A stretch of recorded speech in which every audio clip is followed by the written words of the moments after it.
पूरा मामला? मुरादाबाद जनपद के थाना बिलारी में एक रोजा बीरमपुर गांव है। वहाँ से जब पुलिस को सूचना मिली कि एक महिला का शव ईख यानी गन्ने के खेत में पड़ा हुआ है। सूचना मिलने पर पुलिस मौके पर पहुंची और जो भी वरिष्ठ अधिकारीगण है वो मौके पर पहुंचे, जिनमें सीओ साहब हैं, सब मौके पर पहुंचे और फॉरेंसिक टीम को बुलाया गया और शव की शिनाख्त करने का प्रयास किया गया। जो कि शव अज्ञात था उसका हमने शिनाख्त करने का प्रयास किया तो उसमें पता चला कि ये महिला अहरोला क्षेत्र बिलारी में ही पड़ता है, अहरोला गाँव, वहाँ की रहने वाली है और इसका नाम मंजू देवी है, पत्नी मनवीर सिंह।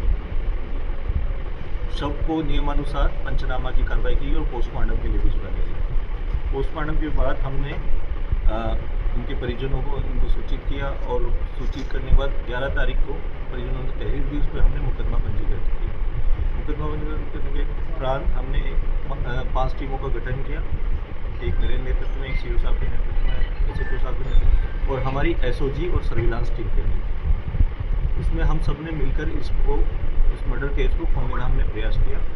इसी में हमें इनके जो इसके हस्बैंड थे और इनके परिवारजन थे उनसे हमें इनकी एक डायरी मिली जिसमें ये पैसे का उधार देने का कार्य करती थी, ब्याज पे पैसा दिया करती थी। और बातचीत मतलब आगे छानबीन में पता चला कि ये आशा कार्यकर्ता भी थी और जो अपने पैसे जो भी इनकम होती थी उसको ब्याज पे देने का काम करती थी। तो इसी में इसने एक लिस्ट मिली जो उसमें कुछ व्यक्तियों के नाम मिले, हमने उनको थाने में बुलाकर पूछताछ की, जिसमें एक व्यक्ति पे हमें शक हुआ जिसका नाम था इंद्रकेश।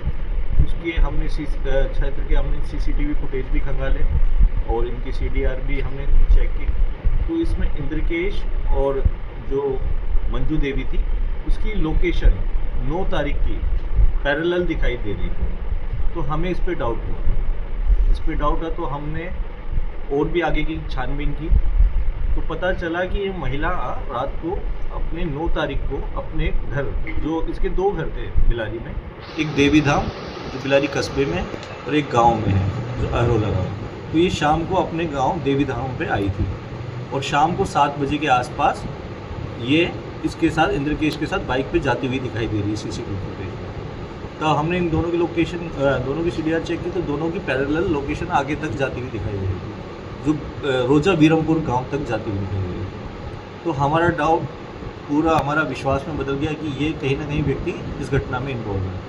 तब हमने इसको लेकर अच्छे से पूछताछ की तो इसने अपना जुर्म कबूल किया और इसने बताया कि इस घटना में इसके साथ इसका भतीजा है वो गगन भी शामिल था। आप लोग भी आ जाइए, आप लोग आए नहीं आए सर? घटना में शामिल थे इसका भतीजा भी। और इसने बताया कि इसने अपना जुर्म कबूल करने के बाद बताया, हमने पूछताछ की भाई आपने मर्डर क्यों किया, तो इसने बताया कि चूँकि इस महिला ये थोड़ा सा मेरी पारिवारिक पृष्ठभूमि ठीक नहीं थी तो मैंने अपने कामकाज के लिए मंजू देवी से 2 लाख रुपए उधार लिए हुए थे, करीब 2-3 साल पहले लिए थे। तो मंजू देवी मेरे पास पैसे के लिए आती थी मांगने के लिए, जो उसने उधार दिए थे वे मेरे पैसे लौटाओ और मेरा ब्याज लौटाओ। तो चूँकि मैं पैसे लौटा नहीं पा रहा था तो घर पे जब आती थी तो आस पड़ोस के लोग मेरा मजाक बनाते थे क्योंकि वो आती थी घर पे कुछ कह के जाती थी। तो मैंने सोचा कि इस किस्से को ख़त्म कर दिया जाए, तो मैंने इसके लिए तहत एक प्लान किया, अपने भतीजे को बुलाया। मैंने अपने भतीजे को पूरी बात बताई तो भतीजे ने कहा कि चाचा मैं आपका साथ दूंगा इसमें। तो इन्होंने 9 तारीख को ये इसको फ़ोन किया है मंजू देवी को और कहा कि हम आपके पैसे लौटाना चाहते हैं। तो मंजू देवी ने कहा कि मैं यहाँ पर हूँ देवी धाम में, आप आ जाइए। तो ये बाइक लेकर वहाँ पहुँचे और उसको बताया कि अभी तो हमारे पास पैसे नहीं लेकिन मैं किसी से लेकर आपको दिलवा दूंगा। तो ये उसको बाइक पर बैठा ले गया।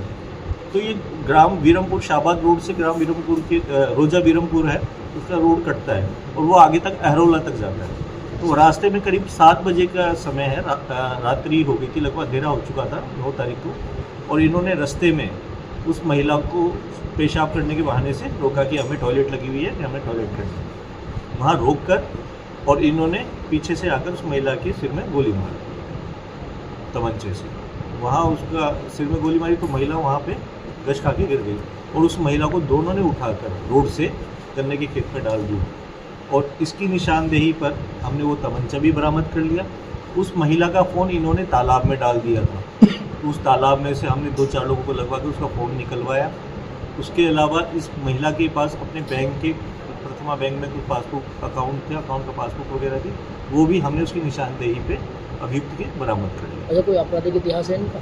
इसका आपराधिक इतिहास तो ऐसा कुछ नहीं है, बैंक तो पैसे का लेन देन का विवाद।